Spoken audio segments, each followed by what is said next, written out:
recent live stream I did with Mark from the Forever Conscious Research channel. I shared it in the community posts if anyone is still interested in watching it. Now,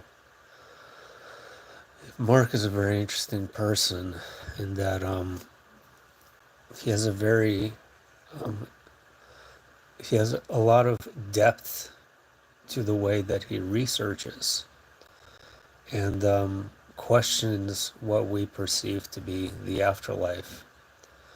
And he really knows his stuff in the sense that he has studied countless upon countless near-death experiences. And in that sense, me and him don't necessarily see eye to eye regarding the afterlife.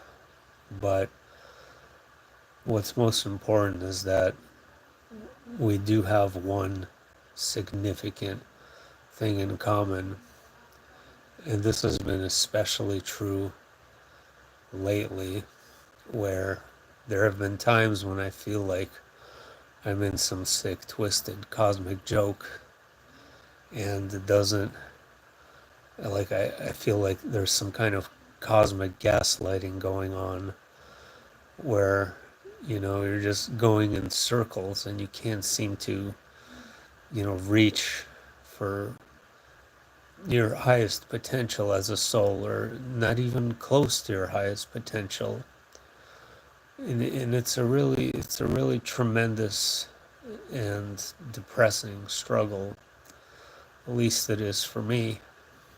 And this is just, it really makes you wonder if there's a lesson here. I don't quite understand what the lesson is supposed to be. I do feel that, eventually you'll reach a nexus and you'll understand why things have unfolded the way they did. And this is the case with some events in my life that I reflect back on. And, in hindsight, looking back at them, they do make more sense than they did back then, but not all of them. So some of the things just seemed really extraordinary and strange. So both me and Mark agreed that there's something terribly, terribly wrong here. And there's some kind of vicious, vicious, what's the word? Um, like demonic, I don't know, demonic element to this reality. And basically things were, you know, essentially in a soul trap where in the afterlife we are deceived and are basically tricked into reincarnating, and we're caught up in this net or in this cycle where, these dark deities are basically taking advantage of us. And it's a really interesting idea.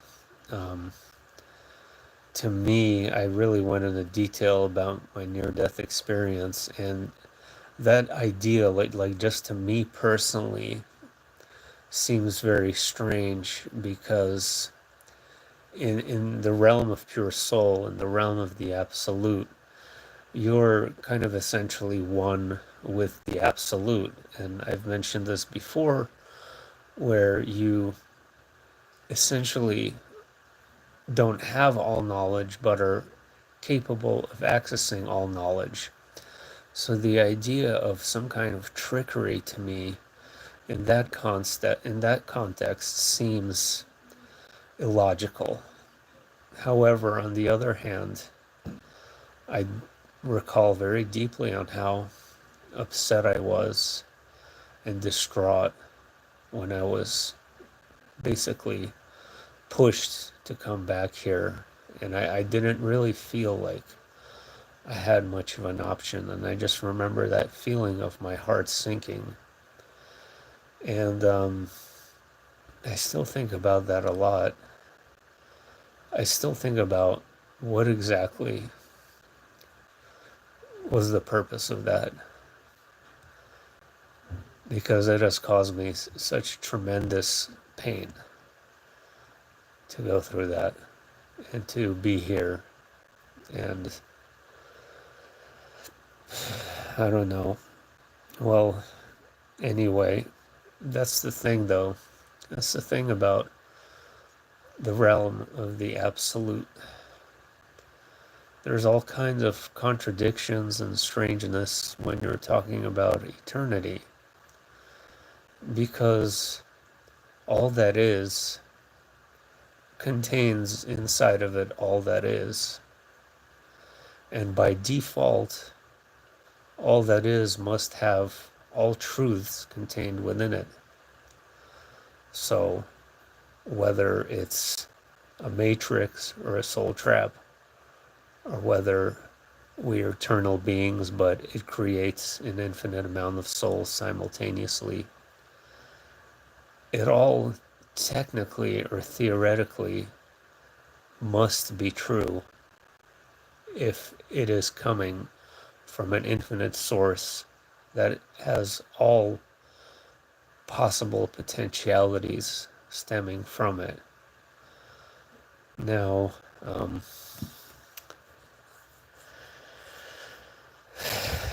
basically, think of a scenario, retro causality, like, that's Wheel of Time in my near-death experience. It did kind of have this like retro causal component to it, where what I was seeing as the past, present, and future were coalescing and mingling with one another. They have a direct effect on each other.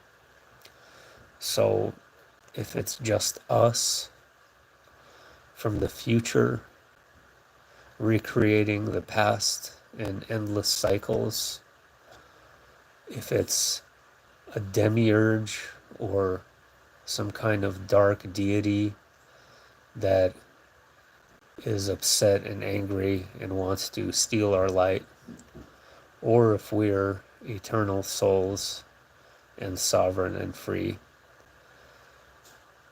By default, if we can conceptualize these ideas, then they must all be true to a certain degree. But I know it's not going to give anyone a whole lot of closure, because it doesn't make it any easier down here, though. But again, I will be back on a show hopefully soon, where we wanted to also discuss the Mandela effect and other things. And I really also like the fact that he brought up my childhood a lot and other experiences that I had, which pretty much no other interviewer has done. We really never dug deep into my childhood. And I think those things are really important in how we arrived to today, and definitely has something to do with it, because I did have some strange experiences in my childhood for sure. Heather. Oh, thanks, Heather. Yeah, I know they're absolutely mind twisters and are things that, you could just keep going in circles over and over with. But the thing is that we wonder, and we were created to wonder, and we were also created, or recreated rather, not to know all the answers. I think that's part of it. And that's one thing that me and Mark also agreed on, is that, not a single person, no matter how many times they've went out of body or know about the afterlife, not a single person will know 100% until we're actually there and, reach our death. And that's important. And, the thing is that I actually do believe that this infinite light source, God, that has existed forever and is kind of like a toroid in the sense that it creates energy and then internalizes that energy and then like recreates it in an endless loop.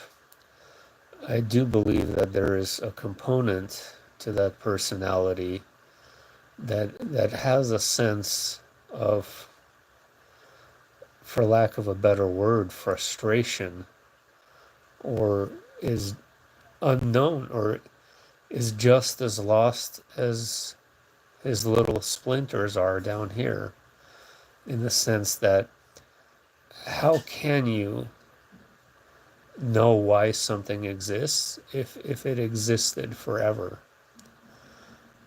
I know that's a really strange and deep thought to think about, but it's important. And because that thing is all that is, that existed forever, since it is all that is, it has to explore that which is all that is.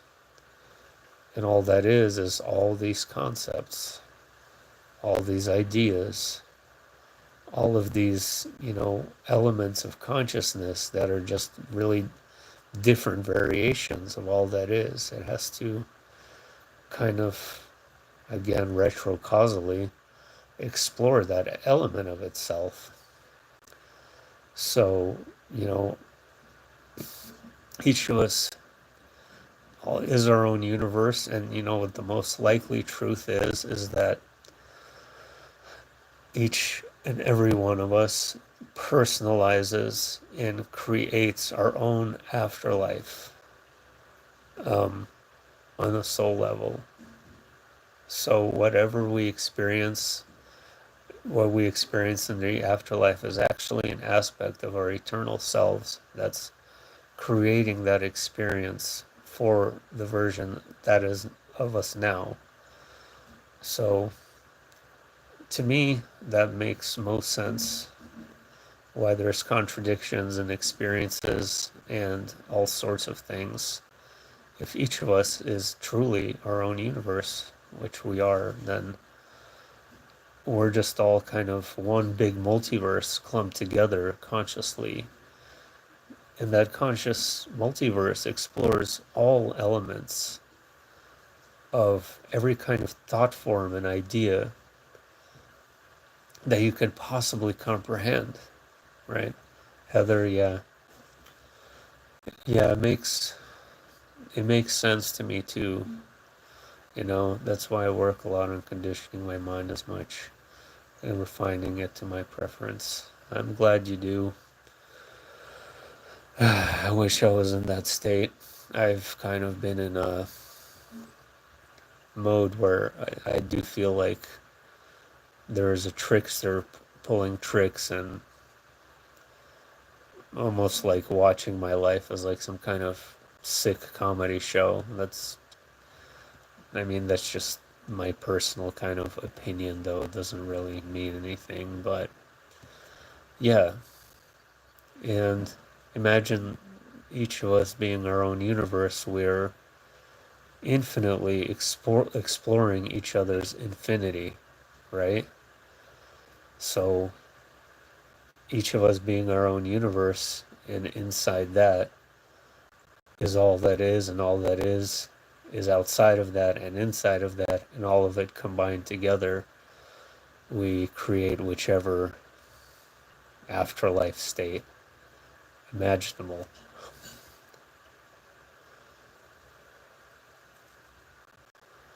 You see the trickster too, Heather? I definitely see the trickster. There is definitely something here that's going on that's malevolent, for lack of a better word.